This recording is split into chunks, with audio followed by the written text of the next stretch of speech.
हरि ओम मंडळी.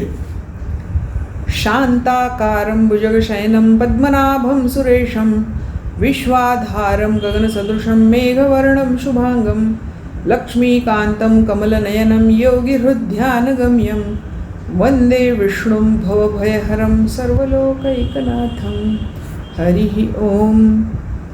काल आपण बघितलं की या संपूर्ण विश्वामध्ये सूत्रः मणिगणः इव, जसं मण्यांमध्ये सूत्र दोरा ओवलेला असतो तसं या संपूर्ण विश्वामध्ये मी गुंफलेलं आहे किंवा हे संपूर्ण विश्व माझ्यामध्ये गुंफलेलं आहे हे भगवंतांनी अर्जुनाला सांगितलं. आज आपण अध्याय 7 श्लोक 13 ते 18 बघणार आहोत. तर 13व्या श्लोकाकडे वळूया. परमतत्वाला लोक का जाणत नाहीत? हे मण्यामध्ये असलेल्या दोऱ्यासारखं जे ओवलेलं चैतन्यरूपी परमतत्व आहे त्याला लोक का जाणत नाहीत हे या 13व्या श्लोकामध्ये सांगितलं आहे. काय म्हणतायत बघा. त्रिभिर्गुणमायैः भावैः एभिः सर्वमिदं जगत् मोहितं नाभिजानाति मामेभ्यः परमव्ययं. माम एभ्यः परमम् अव्ययम्. मला या त्रिगुणांच्या पलीकडे असणाऱ्या एभ्यः परमम्, परम म्हणजे पलीकडे, एभ्यः म्हणजे त्रिगुण, या त्रिगुणांच्या पलीकडे असणाऱ्या माम मला, अव्ययम कधीही व्यय न होणाऱ्या, त्रिगुणांच्या पलीकडे असणाऱ्या म्हणजे त्रिगुणातीत, त्रिगुणरहित आणि अव्यय अशा मला न अभिजानाती जाणत नाहीत. माझ्या स्वरूपाला ते जाणत नाहीत. का? त्रिभिर्गुणैः मायैः भावैः एभिः. या त्रिगुणांच्या मायेच्या पांघरुणामुळे सर्वम इदम जगत मोहितम, हे संपूर्ण जग मोहित झालेलं आहे, भ्रमित झालेलं आहे. जे सत्य नाही त्याला सत्य मानतात, जे मिथ्या आहे, जे सत्य नाही म्हणजेच मिथ्या आहे त्याला ते सत्य मानतात आणि जे सत्य आहे त्याला सत्य मानत नाहीत, किंबहुना मिथ्या मानतात. आणि हा मोह त्यांच्यावर पडलेला असल्यामुळे ते मला त्रिगुणातीत आणि अव्यय अशा मला ते ओळखत नाहीत किंवा जाणत नाहीत. जगत म्हणजे संसार. जगत हा जीवात्म्यासाठी वापरलेला शब्द आहे. इथे भगवद्गीतेमध्ये जगत हा शब्द या श्लोकामध्ये जीवात्मा या अर्थाने वापरलेला आहे. हे सगळं जगत म्हणजेच हा जो जीवात्मा आहे, म्हणजेच तुम्ही आम्ही किंवा हे सगळे प्राणी भूतमात्र जे आहेत ते सगळे म्हणजे जीव हे मोहित झालेले आहेत. त्यांच्यावर भ्रमाचं पांघरुण पडलेलं आहे, मायेचं पांघरुण पडलं आहे, त्रिगुणांचं पांघरुण पडलं आहे आणि त्याच्यामुळे ते मला जाणत नाहीत. या त्रिगुणांपासून भगवंतांची स्वतंत्र वेगळी सत्ता आहे हे आपल्याला माहिती आहे. त्रिगुण भगवंतांमध्ये नाहीत किंवा भगवंत त्रिगुणांमध्ये नाहीत, पण त्रिगुणांची सत्ता भगवंतांमुळे आहे.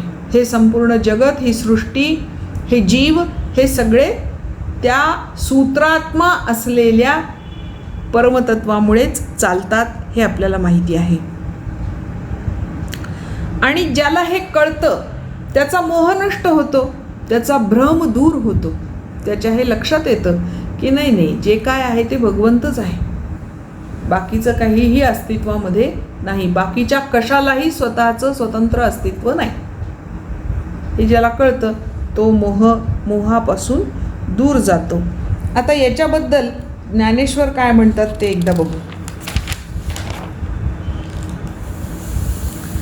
तैसी हे माझीच बिंबली त्रिगुणात्मक सावली की मजची आडवेडावली जवनिका जैसी.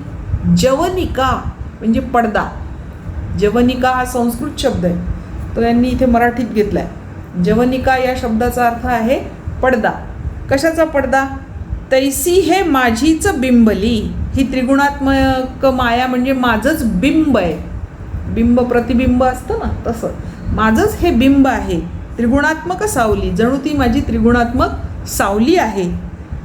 पण की मजची आड वेडावली, ती माझ्याच आड मलाच बाजूला करून पडदा माझ्यासमोर तिने उभा केला आहे. तिचा पडदा माझ्यासमोर तिने उभा केला आहे, म्हणून मी लोकांना दिसत नाही किंवा लोक मला ओळखत नाहीत.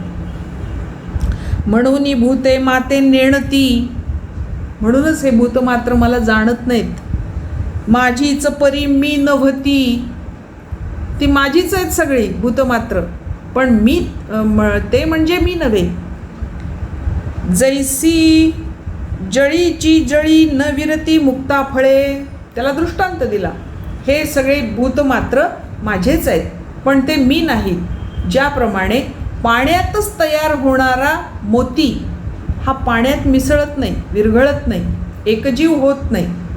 मोती वेगळा राहतो, पाणी वेगळं राहतं. तसं सगळे हे भूत मात्र वेगळे राहतात आणि त्यांच्यामध्ये सूत्रात्मा असलेला जो भगवंत आहे तो वेगळा राहतो. पै पृथ्वीचा घटू की जे, आता दुसरा आणखी एक दृष्टांत दिलाय. पृथ्वीचा म्हणजे मातीचा घडा तयार केला. सवेची पृथ्वीशी मिळे तरी मेळवी जे, तो ओला असतानाच घट तयार केला आणि माती ओली असतानाच तो जर फोडला तर पुन्हा मातीमध्ये माती मिसळून जाते. एरवी तोची अग्निसंगे सिजे तरी वेगळा होय, पण त्याला अग्नीमध्ये तापवला की तो मृत्तिकेपेक्षा वेगळा होतो, त्याचं वेगळं अस्तित्व निर्माण होतं, मृत्तिकेपेक्षा वेगळं अस्तित्व निर्माण होतं. तसं भूतमात्रांचं आहे. साम्यावस्थेमध्ये असतील तर ते परब्रह्म्यामध्ये आपोआप जातात. मोह निघून गेला, आसक्ती निघून गेली की ते भगवंताशी एकरूप होतात. पण ते जर त्रिगुणात्मक मायेच्या तडाख्यात सापडले तर ते शिजलेल्या घटाप्रमाणे मृत्तिकेहून वेगळे म्हणजे परमात्म्यापासून वेगळे होतात. तैसे भूतजात सर्व हे माझेही कीर अवयव, परिमाया योगे जीव दशे आले. अहो हे सगळे भूत मात्र हे माझेच अंश आहेत. अवयव म्हणजे अंश, हे सगळे माझेच अंश आहेत, परमेश्वराचेच अंश आहेत. पण माया योगे जीवदशे आले, मायेच्या अधीन झाल्यामुळे त्यांना जीवदशा प्राप्त झाली. ते जीव म्हणून गणले गेले, शिव म्हणून गणले गेले नाहीत. मात्र हा मोहाचा पडदा दूर झाला की ते जीव शिवाशी एकरूप होतात. म्हणून माझेची मी नव्हती, म्हणजे हे माझेच आहेत पण ते मी नाहीत, भगवंताचेच अंश आहेत परंतु ते भगवंत नाहीत. मी माझेची मज नोळखिती, ते माझेच आहेत पण मला ओळखत नाहीत. अहम ममता भ्रांती विषयांध झाले, कारण अहम आणि ममता यांच्या भ्रमामुळे ते विषयांध झालेले आहेत, विषयांनी अंध झालेले आहेत आणि म्हणून ते मला ओळखत नाहीत. अर्जुना, हे तू लक्षात घे. या जीवांना मी दिसत नाही, माझी ओळख पटत नाही, मी अव्यय आहे, मी त्रिगुणातीत आहे, हे त्यांना कळत नाही, कारण या मायेची पाखर त्यांच्यावर पडलेली आहे. म्हणून आता 14व्या श्लोकाकडे वळूया. मग मायात तरुण जाण्याचा काही उपाय आहे का? या मायेमुळे ते मला ओळखत नाहीत, मग मायात तरुण जाण्याचा सर्वसामान्यांसाठी काही उपाय आहे का? तर आहे म्हणे. तो उपाय या 14व्या श्लोकामध्ये सांगितला आहे. दैवी हेषा गुणमयी मम माया दुरत्यया मामेव ये प्रपद्यन्ते मायाम एतां तरन्ति ते. मायाम एतां तरन्ति ते, तेच या मायेला तरून जातात, संसार सागर तरून जातात. कोण? दैवी ही एषा गुणमयी मम माया दुरत्यया. तरून जाण्यास कठीण अशा मायेला, गुणात्मक त्रिगुणात्मक अशा मायेला, जे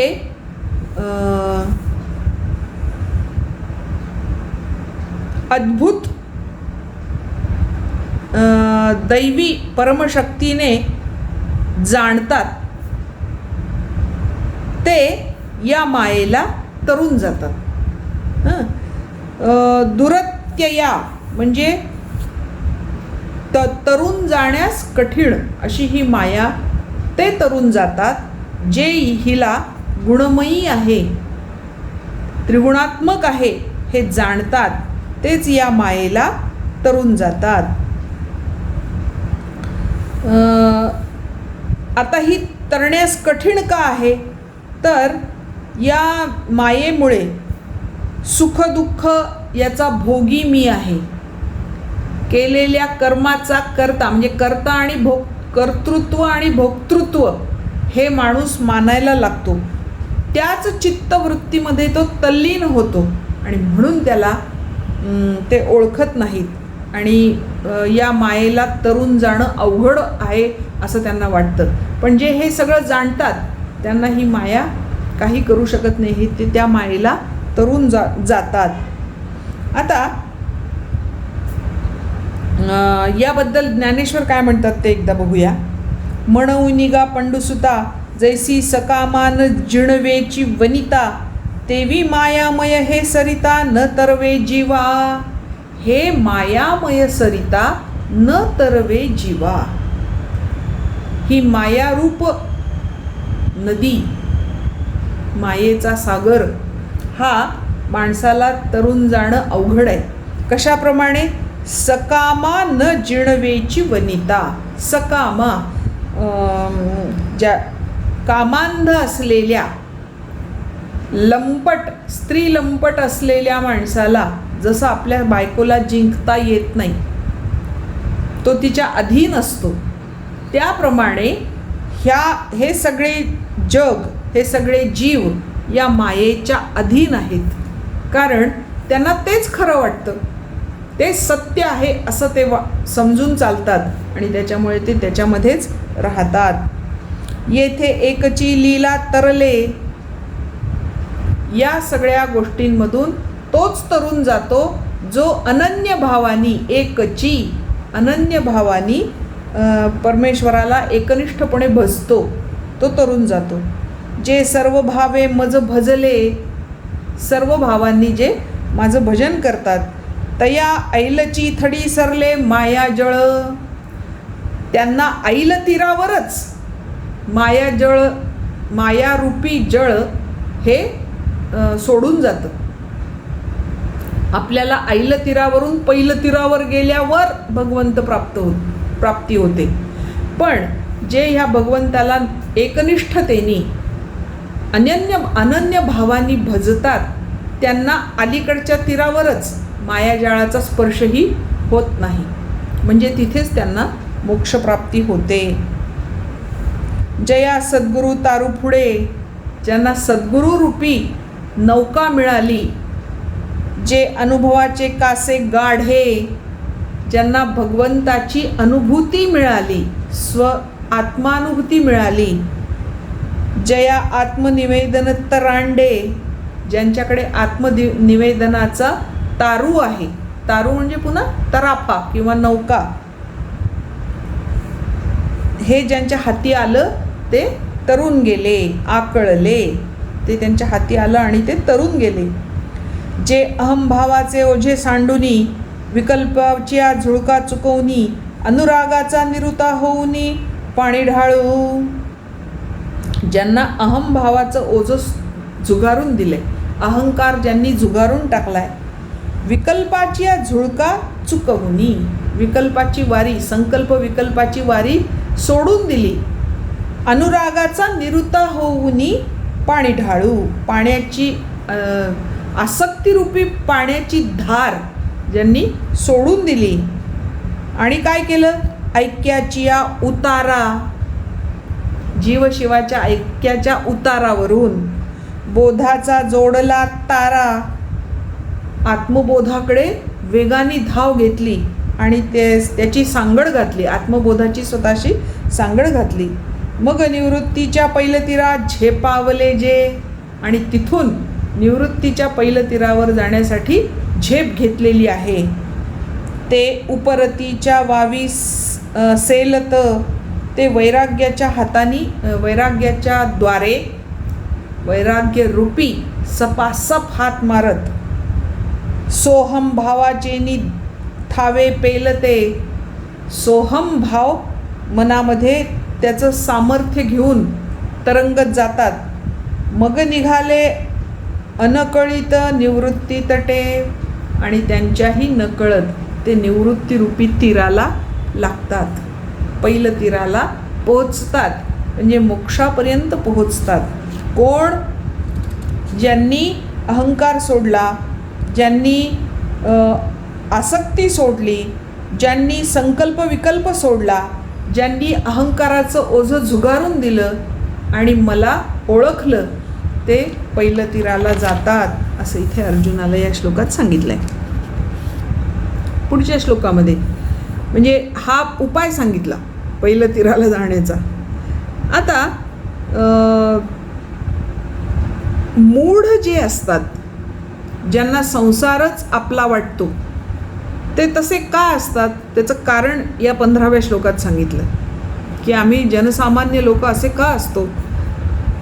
न माम दुष्कृतीनो मूढाः प्रपद्यन्ते नराधमाः मायया अपहृत ज्ञान आसुरम भावमाश्रितः. मायेच्या द्वारे किंवा मायेकडून अपहृत ज्ञाना, ज्यांचं ज्ञान अपहरण करून नेलंय, ज्यांचं ज्ञान हरण केलंय, म्हणजे ज्याच्यापर्यंत ज्ञान त्या मायेनी पोहोचूच दिलं नाहीये, असे. आसुरम भावम आश्रितः, ते आसुरी भावाचा आश्रय करतात, आसुरी भावामध्ये राहतात, म्हणजे ते अभक्त असतात, भक्त नसतात. म्हणून न माम प्रपद्यन्ते, ते माझ्यापर्यंत पोहोचतच नाहीत, मला प्राप्त होतच नाहीत. कारण काय? ते दुष्कृतीनः, ते दुष्कृतीन आहेत, म्हणजे दूषित कर्म करणारे, म्हणजे जे कर्म करू नये अशी कर्म करणारे ते आहेत. मूढः, मूर्ख आहेत. आणि नराधमः, अधमः नराः, वाईट माणसं आहेत, माणसांमधील नीच माणसं आहेत. त्याच्यामुळे त्यांना माझ्यापर्यंत पोहोचायची इच्छाच होत नाही. मुळात ते माझ्यापर्यंत पोहोचायसाठी जन्मलेलेच नसतात. त्याच्यामुळे त्यांना माझ्याकडे येण्याची इच्छा होत नाही आणि ते आसुरी भावाला प्राप्त झालेले असतात. मग हे जर अभक्त आहेत, तर भगवंताचे भक्त किती प्रकारचे आहेत ते पुढच्या श्लोकात सांगितलंय. 4 प्रकारचे भक्त आहेत भगवंताला भजणारे. 4 प्रकारचे लोक भगवंताचं मनापासून पूजन करतात. कोणते ते आता बघू 16व्या श्लोकामध्ये. चतुर्विधाः भजन्ते माम जनाः सुकृतिनोऽर्जुन आर्तो जिज्ञासुर अर्थार्थी ज्ञानी च भरतर्षभ. 4 प्रकारचे चतुर्विधाः, 4 प्रकारचे भजन्ते माम जनाः, मला 4 प्रकारचे लोक भजतात.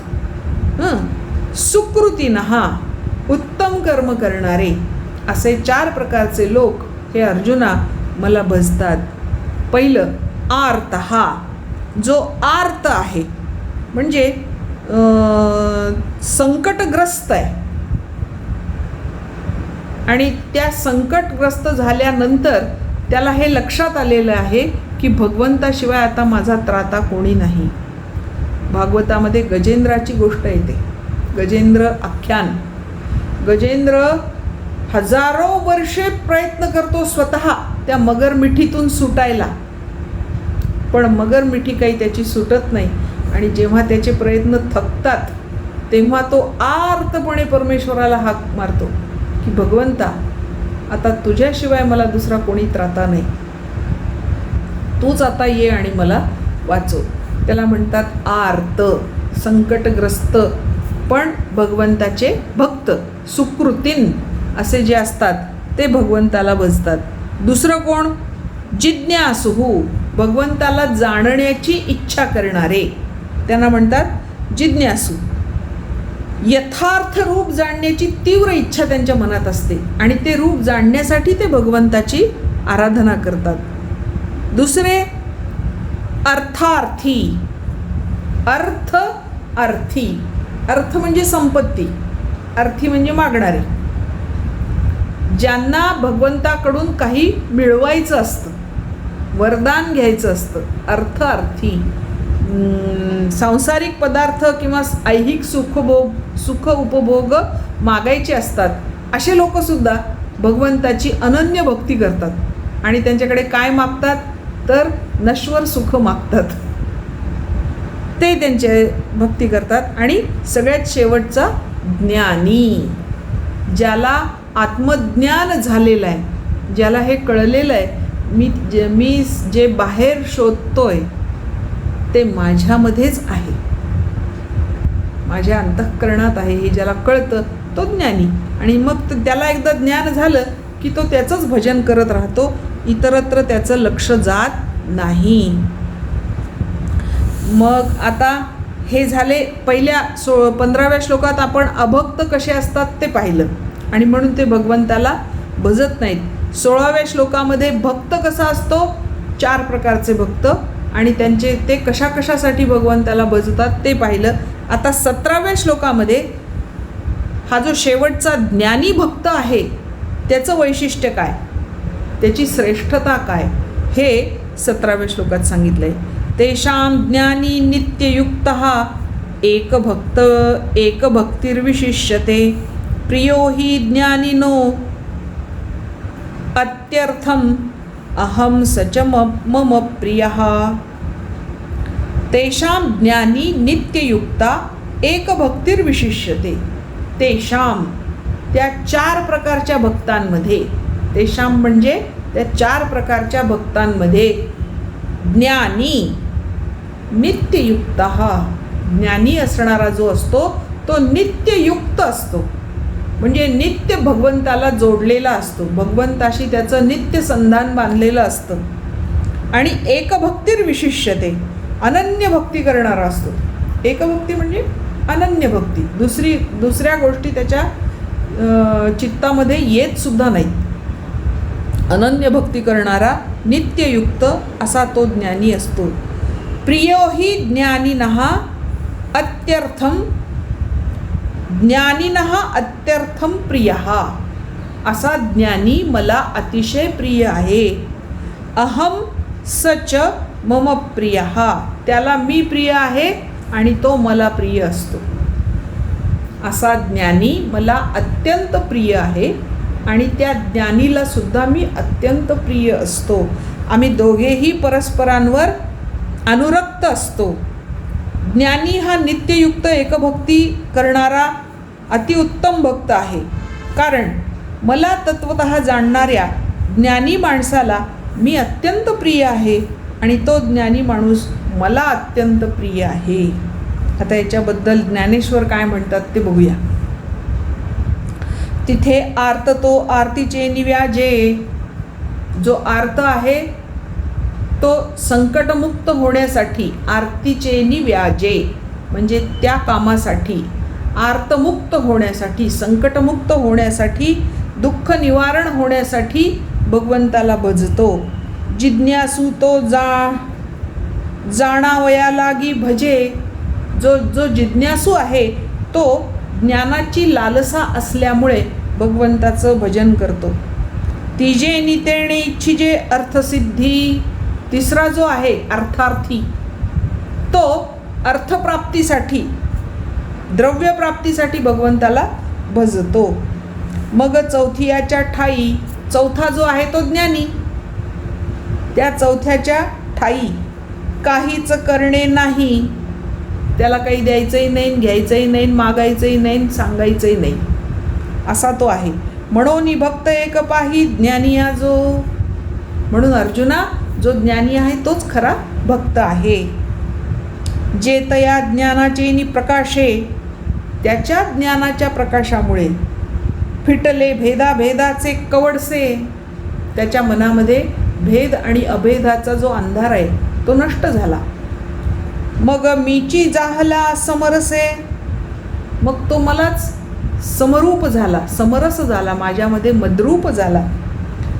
आणि भक्तुही देवीची, आणि भक्त माझ्यामध्ये तो एकरूप झाला. तैसे शरीरे हन कर्मे, त्याचं शरीर जरी कर्म करत असलं तरी तो भक्त ऐसा गमे, तो भक्त आहे हे लक्षात येतं. त्याचं कर्मच असं असतं की त्याला पाहिलं की तो भक्त आहे हे कळतं. परी अंतरप्रतीती धर्मे, पण अंतरप्रतीती भगवंताची, भगवंताचा साक्षात्कार झाल्यामुळे, प्रतीती अनुभूती आल्यामुळे, साक्षात्कार झाल्यामुळे मीची जाहला, तो म्हणजे मीच असतो, मी झालेला, माझ्यातच तो एकरूप झालेला असतो. आणि ज्ञानाचे उजाडलेपणे, त्याच्या ज्ञानाच्या प्रकाशामुळे मी आत्मा ऐसे तो जाणे, मीच आत्मा आहे हे तो जाणतो. म्हणून मी ही तैसेची म्हणे उचंबळला सता, त्याच्या प्रेमात, त्याचं प्रेम उचंबळून येतं माझ्या मनात आणि मी पण म्हणतो की तो माझा आत्मा आहे आणि हा म्हणतो भगवंत माझा आत्मा आहे. आम्ही दोघं एकमेकांना असं म्हणतो. हा गा जीवा पहिली कडिलिये खुणे, जो पावोनी वावरो जाणे, तो देहाचेनी वेगळेपणे काय वेगळा होय. तो परमात्म्यापासून वेगळा कसा होईल. तो आणि परमात्मा एकच असतो. म्हणून जो ज्ञानी, तेषां ज्ञानी नित्ययुक्त एकभक्तिर्विशिष्यते, प्रियो हि ज्ञानिनो अत्यर्थम अहम स च मम प्रियः, तो मला प्रिय असतो. आता 18व्या श्लोकामध्ये ज्ञानी हा आत्माच म्हणजे भगवंतच आहे हे सांगितलेलं आहे. उदारहा सर्व एवैते ज्ञानी त्वामात्वैव मे मतम, अस्थिता सहि युक्तात्मा मामेवानुत्तमां गतिम. माम एव अनुत्तमां गतिम, तो माझ्यामध्येच अत्यंत उत्तम अशा गतीला प्राप्त होतो. कारण आस्थिता सही युक्तात्मा, तोच खरा माझ्याशी नित्ययुक्त असलेला आत्मा आहे. उदार हा उदार, हे जे सगळे बाकीचे आहेत ना, 3 उरलेले 3 ते पण उदार आहेत म्हणजे श्रेष्ठ आहेत. परंतु ज्ञानी साक्षात माझंच रूप आहे, मीच आहे. आत्मा म्हणजे मी, म्हणजे माझंच रूप आहे. कारण युक्तात्मा असा तो ज्ञानी भक्त उत्तम गती स्वरूप अशा माझ्यामध्येच सुस्थित झालेला असतो, माझ्यामध्येच एकरूप झालेला असतो. आता ज्ञानेश्वर काय म्हणतात बघूया. परी जाणोनिया माते, जे पाहो विसरले मागवते, जैसा सागरा येऊनी सरिते मुरडावे ठेले. परी जाणोनिया माते, जो मला पूर्णपणे जाणतो, माझं पूर्ण ज्ञान ज्याला होतं. जे पाहो विसरले मागवते, तो मागे वळून पाहणं विसरून जातो. एकदा परमेश्वराचं ज्ञान झालं की माणूस मागे वळून पाहत नाही. कशाप्रमाणे. जैसे सागरा येऊनी सरिते, नदी सागराला येऊन मिळाले की मुरडावे ठेले, मागे वळत नाही, मागे वळून बघत नाही, मुरडून पाहत नाही. त्याप्रमाणे तैसी अंतःकरण कुहरी जन्मली, जयाची प्रीती गंगा मज मीनली, तो मी हे काय बोली फार करू. ज्याप्रमाणे अंतःकरण कुहरी जन्मली, अंतःकरणरूपी गुहेमध्ये जन्माला आलेली प्रीती गंगा, भक्तिरूपी गंगा ज्याच्या हृदयामध्ये जन्माला आलेली आहे आणि ती मला येऊन मिळाली आहे. मी सागर आहे, भगवंत सागर आहे. आणि भक्ताच्या मनामध्ये निर्माण झालेली ही भक्तिरूपी गंगा या भगवंतरूपी सागराला मिळाल्यानंतर काय होतं ते मी हे काय बोली फार करू. त्या अनुभूतीचा विस्तार करून मी काय सांगू. त्या अनुभूतीचा विस्तार मी करू शकत नाही. अशी ती प्रचंड मोठी अनुभूती त्या भक्ताला येते. त्याचं वर्णन मी पण करू शकत नाही. एरवी ज्ञानिया जो म्हणजे तो चैतन्यची केवळ माझे, हे न म्हणावे परी काय की जे न बोलणे बोलो. एरवी ज्ञानिया जो म्हणजे, एरवी ज्याला ज्ञानी म्हणायचं आहे तो चैतन्याची केवळ माझे. भगवंताचं स्वरूप म्हणजे चैतन्य. तर माझं जे स्वरूप आहे तेच तो आहे, चैतन्य रूपच तो आहे. हे न म्हणावे परी काय की जे न बोलणे बोलो. हे जर मी सांगितलं नाही तर बोलण्यासारखं काय शिल्लक राहिलं, असं भगवंत अर्जुनाला सांगतात भक्ताच्या बाबतीत. आज आपण या 18व्या श्लोकावर थांबणार आहोत. आपले आजचे श्लोक आपण म्हणणार आहोत आणि आजचा भाग इथे थांबवणार आहोत. पुढचा भाग आपण उद्या बघूया. आज आपण 13व्या श्लोकापासून 18व्या श्लोकापर्यंत म्हणणार आहोत श्लोक.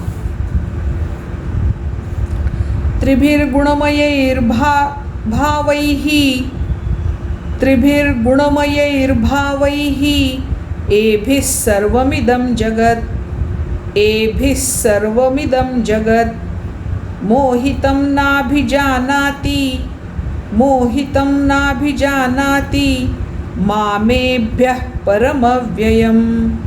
मामेभ्यः परमव्ययम्.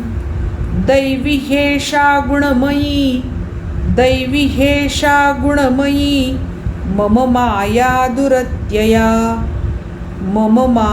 दुरत्यया. मामेव ये प्रपद्यन्ते मायामेतान्तरन्ति ते.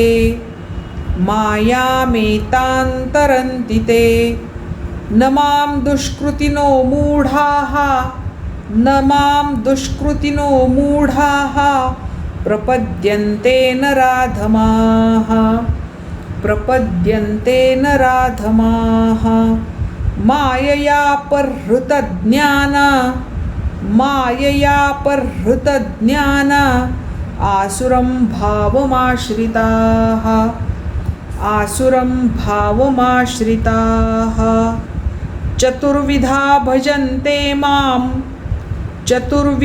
भजन्ते मां जनाः सुकृतिनोऽर्जुन.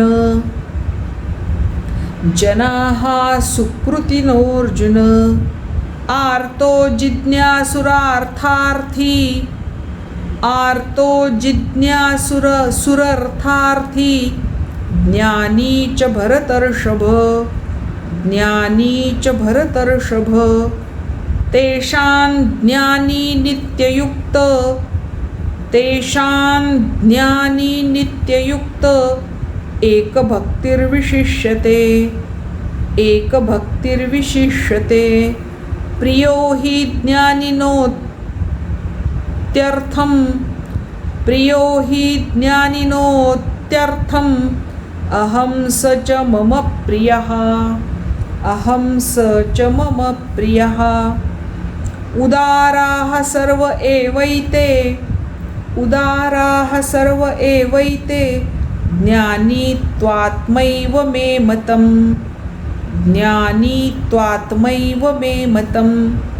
आस्थितः स हि युक्तात्मा मामेवानुत्तमां